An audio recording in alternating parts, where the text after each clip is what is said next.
Cell on rise എന്ന trend മാർക്കറ്റിൽ ശക്തമായതിനെ തുടർന്ന് തുടർച്ചയായ നാലാമത്തെ ട്രേഡിംഗ് സെഷനിലും ഇന്ത്യൻ മാർക്കറ്റ് ഇടിയുകയും ഇൻഡെക്സ് 1.07% ഇടിഞ്ഞ് 23,883 ക്ലോസിംഗ് നൽകുകയും ചെയ്തു. ഇന്ന് മിഡ് ക്യാപ് സ്മോൾ ക്യാപ് ഇൻഡെക്സുകളിലും സെല്ലിംഗ് പ്രഷർ പ്രകടമായിരുന്നു. Mid cap index 1.07 small cap index 1.28% ഇടിഞ്ഞു.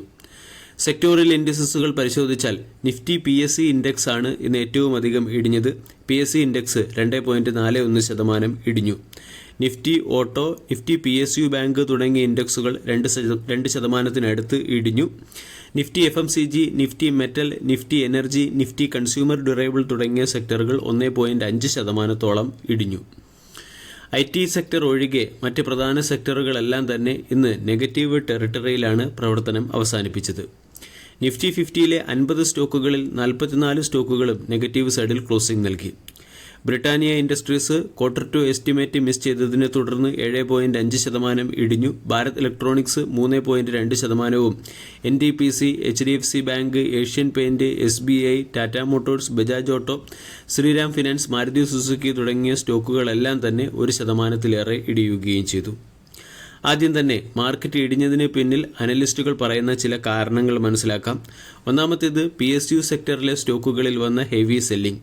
എൻ്റയർ PSE ഇൻഡെക്സ് 2.41% ഇടിഞ്ഞതിൽ നിന്ന് മനസ്സിലാക്കാം PSU സെക്ടറിലെ സ്റ്റോക്കുകളിൽ വന്ന ഹെവി സെല്ലിംഗ്. രണ്ടാമത്തെ ഘടകം ഡോളർ ഇൻഡെക്സ് 4 മാസത്തെ ഏറ്റവും ഉയർന്ന നിരക്കിലേക്ക് ഉയർന്നത്. ഡൊണാൾഡ് ട്രംപ് വിജയിച്ചതിനെ തുടർന്ന് ഡോളർ ഇൻഡെക്സ് ഈ മാസം ഇതുവരെ 1.8% ഉയരുകയും ഡോളർ ഇൻഡെക്സ് 105.87 എന്ന ലെവലിലേക്ക് എത്തുകയും ചെയ്തു. ഡോളർ ഇൻഡെക്സ് ഉയർന്നു വരുന്നത് ഇന്ത്യ ഉൾപ്പെടെയുള്ള രാജ്യങ്ങളുടെ കറൻസികളിൽ സമ്മർദ്ദം ചെലുത്തിയിട്ടുണ്ട്. ഇതിൻ്റെ ഇമ്പാക്റ്റ് ആയിട്ട് ഇന്ന് മാർക്കറ്റിൽ ഒരു സെൽ ഓഫ് കാണാൻ സാധിച്ചു.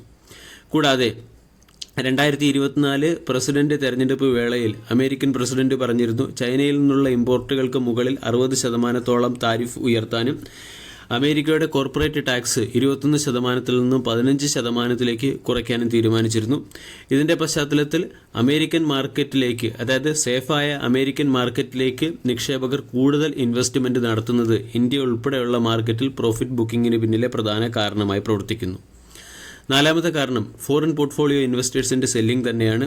തുടർച്ചയായ 31ാമത്തെ ട്രേഡിംഗ് സെഷനിലും ഫോറിൻ പോർട്ട്ഫോളിയോ ഇൻവെസ്റ്റേഴ്സ് ഇന്ത്യൻ മാർക്കറ്റിൽ നിന്നും 2,306 കോടി രൂപയുടെ സെല്ലിംഗ് നടത്തി.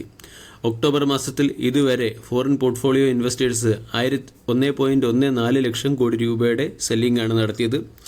കമ്പനികളുടെ മോശം Q2 പെർഫോമൻസും FPIസിന്റെ സെല്ലിംഗ് സൈഡിലെ സെല്ലിംഗിന് പിന്നിലെ ഒരു പ്രധാന കാരണമാണ്. അതോടൊപ്പം തന്നെ ചൈനയുടെ എക്കണോമിക് സ്റ്റിമുലേഷന്റെ പശ്ചാത്തലത്തിലും ഇന്ത്യൻ മാർക്കറ്റിൽ നിന്നും ഫോറിൻ പോർട്ട്ഫോളിയോ ഇൻവെസ്റ്റേഴ്സ് സെല്ലിംഗ് നടത്തുകയും ചൈന പോലുള്ള മാർക്കറ്റിലേക്ക് ഇൻവെസ്റ്റ്മെന്റ് നടത്തുകയും ചെയ്യുന്നു. കൂടാതെ ചരിത്രത്തിലെ രൂപയുടെ മൂല്യവും നിയർ ടൈമിലെ ഏറ്റവും താഴ്ന്ന ലെവലിലേക്ക് എത്തിയിട്ടുണ്ട്. US ഡോളറിനെതിരെ രൂപയുടെ മൂല്യം 84.41 എന്ന റെക്കോർഡ് താഴ്ചയിലേക്ക് എത്തുകയും ചെയ്തു. ഇന്ന് ഇന്ത്യയുടെ വളരെ പ്രധാനപ്പെട്ട ഒരു എക്കണോമിക് ഡേറ്റ കൂടി പുറത്തു വന്നിട്ടുണ്ട്. അതായത് ഇന്ത്യയുടെ ഇൻഫ്ലേഷൻ ഡേറ്റ പുറത്തു വന്നു. ഇന്ത്യയുടെ ഇൻഫ്ലേഷൻ ഡേറ്റ RBIയുടെ അപ്പർ ലിമിറ്റായ 6% മുകളിൽ 6.21% എത്തിയിട്ടുണ്ട്. ഇൻഫ്ലേഷൻ ഉയർന്നത് മൂലം RBI ഇൻട്രസ്റ്റ് റേറ്റ് കട്ടിന് തയ്യാറാകാനുള്ള സാധ്യത കുറയുന്നതും ഇന്ത്യൻ മാർക്കറ്റിൽ പ്രോഫിറ്റ് ബുക്കിങ്ങിന് പിന്നിലെ ഒരു പ്രധാന കാരണമായി പ്രവർത്തിച്ചു.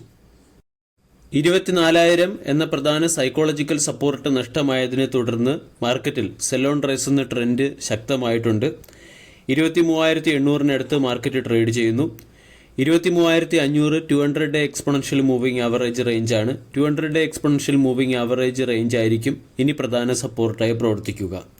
മാർക്കറ്റിനെ സംബന്ധിച്ചിടത്തോളം 24,000, 24,050 തുടങ്ങിയവ നിഫ്റ്റിയുടെ പ്രധാന റെസിസ്റ്റൻസ് ആയി വരും സമയങ്ങളിൽ പ്രവർത്തിക്കും. വീഡിയോ എല്ലാവർക്കും ഇഷ്ടമായി എന്ന് വിശ്വസിക്കുന്നു. Thank you.